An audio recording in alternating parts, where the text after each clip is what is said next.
నిత్య పూజలివివు నేరిచినను ప్రత్యక్షమైనట్టి పరమాత్మునికి నిత్య పూజలివివో.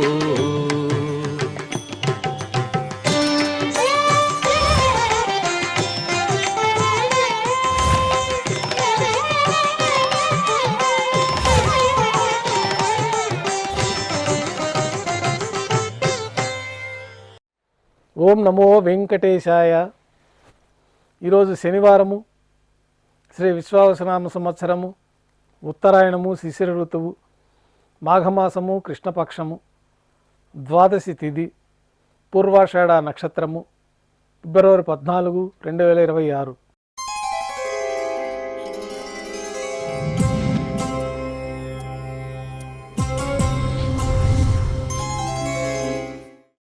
ప్రాతకాల నైవేద్యాల్లో భాగంగా అన్నప్రసాదాలు, పంజారాలు ఘంటానాదం మధ్య శ్రీవారికి నైవేద్యంగా సమర్పిస్తారు. సాతుమర పూర్తయిన తర్వాత భక్తులని సర్వదర్శనానికి అనుమతిస్తారు. కొద్ది విరామం తర్వాత మాధ్యాహ్నిక ఆరాధనలో భాగంగా బంగారు పంచపాత్రలో శుద్ధ జలాన్ని నింపుకొని మూలమూర్తికి, ఉత్సవమూర్తులకు ఉపచారాలు సమర్పించి అష్టోత్తర శతనామార్చన నిర్వహించి మాధ్యాహ్నిక నైవేద్యంలో భాగంగా అన్నప్రసాదాలు, పంజారాలు ఘంటానాదం మధ్య నైవేద్యంగా సమర్పించి అనంతరం భక్తులని సర్వదర్శనానికి అనుమతిస్తారు. ఉభయ దేవేలతో శ్రీ మలయప్ప స్వామివారు బంగారు తిరిచిపైన వేంచేస్తారు. మేళతాళాలతో ఊరేగింపుగా విమాన ప్రదక్షిణంగా సంపంగి ప్రాకారంలో కల్లా కళ్యాణ మండపానికి చేరుకుంటారు. కళ్యాణోత్సవం ప్రారంభమవుతుంది. పుణ్యాహవచనము, అంకురార్పణ, రక్షాబంధనము, అగ్నిప్రతిష్ఠ, స్వామివారికి, అమ్మవార్లకి కళ్యాణోత్సవం సందర్భంగా నూతన పట్టు వస్త్రాల సమర్పణ, మహాసంకల్ప పఠనం, మాంగళ్యాల అభిషేకం, ఆరాధన పూర్తయిన తర్వాత శ్రీవారి తరఫున అమ్మవార్లకి మాంగళ్యాల సమర్పణ. ఈ సందర్భంగా శ్రీవారికి, అమ్మవార్లకి కర్పూర నీరాజనము, విశేషమైన హోమాలతో పూర్ణాహుతి పూర్తయిన తర్వాత మాలా పరివర్తనం అనే కార్యక్రమాన్ని నిర్వహించి ఉభయ దేవేరులను శ్రీవారి చెంతకు చేర్చి ఈ సందర్భంగా అక్షతారోపణం అనే వైదిక కార్యక్రమాన్ని నిర్వహించి నైవేద్యము, కర్పూర నీరాజనంతో కళ్యాణోత్సవం పూర్తవుతుంది.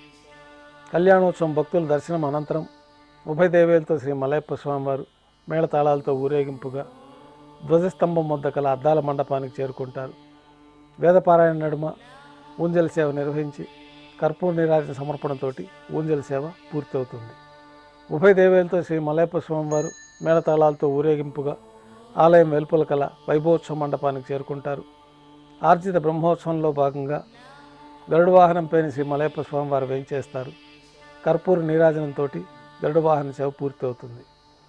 హనుమంత వాహనంపైన శ్రీ మలయప్ప స్వామివారు వేంచేస్తారు. కర్పూర నీరాజనంతో హనుమంత వాహన సేవ పూర్తవుతుంది. పెద్ద శేషవాహనంపైన శ్రీ మలయప్ప స్వామివారి వేంచేపు చేసుకొని కర్పూర నీరాజనంతో పెద్ద శేషవాహన సేవ పూర్తవుతుంది. ఉభయ దేవేలతో కలిపి శ్రీ మలయప్ప స్వామివారికి కర్పూర నీరాజన సమర్పణతోటి ఆర్జిత బ్రహ్మోత్సవం పూర్తవుతుంది. సాయం సంధ్య వేళలో 1000 దీపాలతో అలంకరించబడి ఉన్న సహస్ర దీపాలంకరణ సేవ మండపానికి ఉభయ దేవేలతో శ్రీ మలయప్ప స్వామివారు చేరుకుంటారు.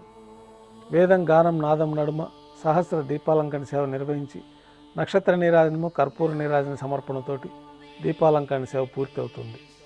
ఉభయ దేవేలతో శ్రీ మలయప్ప స్వామివారు 4 తిరువీధుల ఉత్సవం జరుపుకొని భక్తులను అనుగ్రహించి తిరిగి ఆలయానికి చేరుకుంటారు. ఆలయంలో నైవేద్యం పూర్తయిన తర్వాత గర్భాలయంలో వేంచేస్తారు.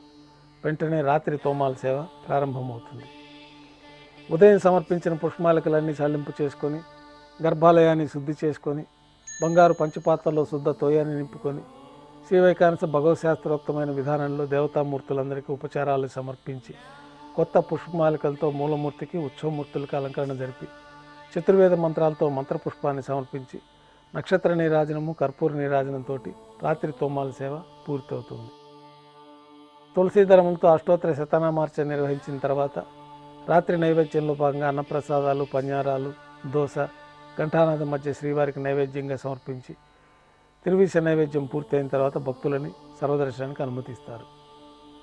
కొద్ది విరామం తర్వాత ఏకాంత సేవలో భాగంగా రాత్రి సమర్పించిన పుష్పమాలికలన్నీ సల్లింపు చేసుకొని గర్భాలయాన్ని శుద్ధి చేసుకొని బంగారు పంచపాత్రలో బ్రహ్మ తిరువారాధన కోసమై బంగారు పిందెలోని తీర్థాన్ని సమర్పించి ఏకాంత సేవలో భాగంగా కౌతుకభేరమైన శ్రీ భోగ శ్రీనివాసమూర్తి వారిని బంగారు పాన్పు పైన వేంచేపు చేసుకొని ఈ సందర్భంగా దారోష్ణమైన గోక్షీరము, జీడిపప్పు, ద్రాక్ష, కలకండ, బాదం పప్పు, పండ్లు స్వామివారికి నైవేద్యంగా సమర్పించి కర్పూర నీరాజనంతో ఏకాంత సేవ పూర్తి అవుతుంది. ఓం నమో వెంకటేశాయ.